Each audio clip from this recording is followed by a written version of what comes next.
Torcedor Doente Futebol Clube. Apresentação: Mário Alves. Olá pessoal, beleza? Quem tá falando aqui é Mário Alves. Não se esqueça, Mário Alves Sonoio.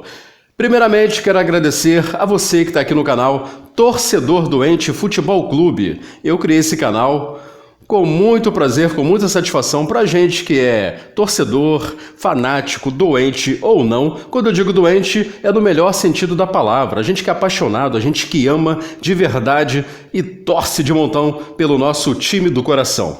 Então aqui o leque, gente, é muito extenso, a gente pode explorar muita coisa legal. Vamos falar de curiosidades, vamos falar de histórias, vamos falar de estatísticas. Por exemplo, desde 2003, quando foi instituído os pontos corridos no Campeonato Brasileiro, quais os times que mais ganharam, quais os times que mais perderam, quais os times que mais somaram pontos. Então, a gente pode falar também de futebol sul-americano, europeu, asiático, árabe, africano. Tem uma parada muito legal pra gente explorar aqui nesse canal. Então, desde já, peço a tua inscrição, inscreva-se no canal, compartilhe, mande para os amigos, curta nossos vídeos, o que será muito importante para que o canal cresça e chegue para mais pessoas. A tua interatividade, a tua interação, a tua participação será, claro, sempre muito importante. Então, sejam muito bem-vindos ao canal Torcedor Doente Futebol Clube. E no primeiro vídeo, nós vamos falar aí sobre comportamento do torcedor doente no futebol. A doutora Mariana Machado, psicóloga, vai falar um pouquinho a respeito. Eu gravei um áudio aqui da matéria dela.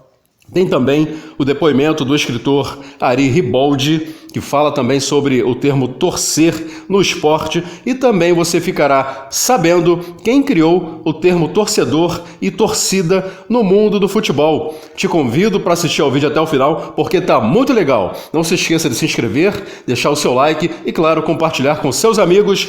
Agora, vamos pro vídeo.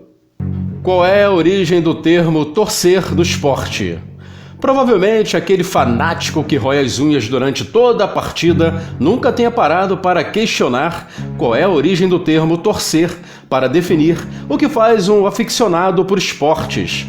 Segundo o professor Ari Riboldi, autor do livro Cabeça de Bagre, Termos, Expressões e Gírias do Futebol, o termo torcedor é oriundo do latim, do verbo torquere, que tem o significado original de torcer, desvirtuar, distorcer, adulterar, tornar, virar, torturar e atormentar. No futebol, a ação está relacionada a apoiar a equipe com a qual se é identificado.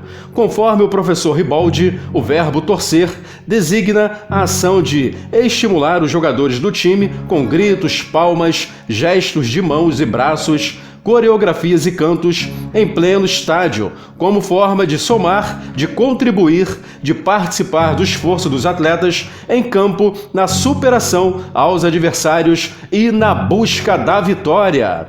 A palavra torcedor é específica da linguagem brasileira e o torcedor, fiel ao sentido original do termo, distorce os fatos e falseia a verdade. É movido apenas pela paixão, pelo coração, pelo fanatismo, o que o impede de ter uma visão racional dos fatos, uma visão isenta e imparcial.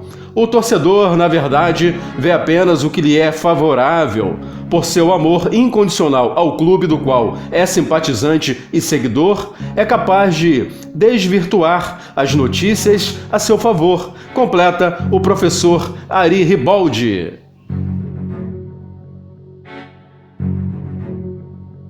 O termo torcedor foi criado pelo Fluminense. Um dos maiores cronistas e jornalistas esportivos brasileiro, Luiz Mendes, em entrevista à Associação Brasileira de Imprensa, disse que a criação das expressões torcida e torcedor originou-se do grande escritor caxiense Coelho Neto, torcedor apaixonado pelo Fluminense, figura obrigatória nos gramados. No começo do futebol, ir ao estádio era um ato de elegância, principalmente no Fluminense. Por isso, o tricolor das Laranjeiras até hoje tem essa fama de clube aristocrático. As mulheres se enfeitavam como se fossem ao Grande Prêmio Brasil, colocavam vestidos de alta costura, chapéus e luvas. Mesmo que a temperatura da cidade estivesse por volta dos 40 graus, elas sempre iam de luvas. Como o calor era muito grande, elas tiravam as luvas e ficavam com as mesmas nas mãos. E como ficavam nervosas com o jogo, elas torciam suas luvas ansiosamente. Os homens usavam a palheta, um chapéu de palha muito comum na época, muito elegante, e também ficavam com o chapéu nas mãos enquanto torciam. O Coelho Neto, que além de poeta e cronista, era pai de 2 jogadores do Fluminense, o Preguinho, que foi o primeiro homem a fazer um gol pela seleção brasileira em uma Copa do Mundo, e do Mano, que morreu em consequência de um jogo de futebol, levou uma bolada e acabou perdendo a vida. Pois o Coelho Neto escreveu uma crônica em que usava a expressão "as torcedoras", referindo-se às mulheres, e dali a expressão pegou e nasceu a torcida. Havia quem dissesse que a torcida vinha do fato de as pessoas torcerem os fatos, de o torcedor torcer os fatos a favor de seu clube, mas não foi daí não. O termo realmente surgiu aí com o escritor Coelho Neto. Apesar de que quem torce realmente torce as coisas e até distorce, mas na verdade não foi por isso, foi mesmo pelo gesto das moças, principalmente das que torciam as luvas entre as mãos. O que leva um torcedor a ser fanático por um time? Eles vibram e sofrem durante os 90 minutos da partida, enfeitam a casa com as cores e o escudo do time ou possuem rituais a seguir em dia de jogo. Os torcedores fanáticos fazem de tudo para demonstrar seu amor pelo clube de coração, inclusive certas coisas que somente eles entendem. Alguns são mais contidos, mas também existem aqueles que extrapolam as emoções. A grande questão é até que ponto essa paixão é saudável e não ultrapassa os limites. Afinal, o que se passa na cabeça de um torcedor e o que o leva a ser fanático por um time? A psicóloga e especialista em comportamento humano, Mariana Machado, explica que ocorre um misto de sensações.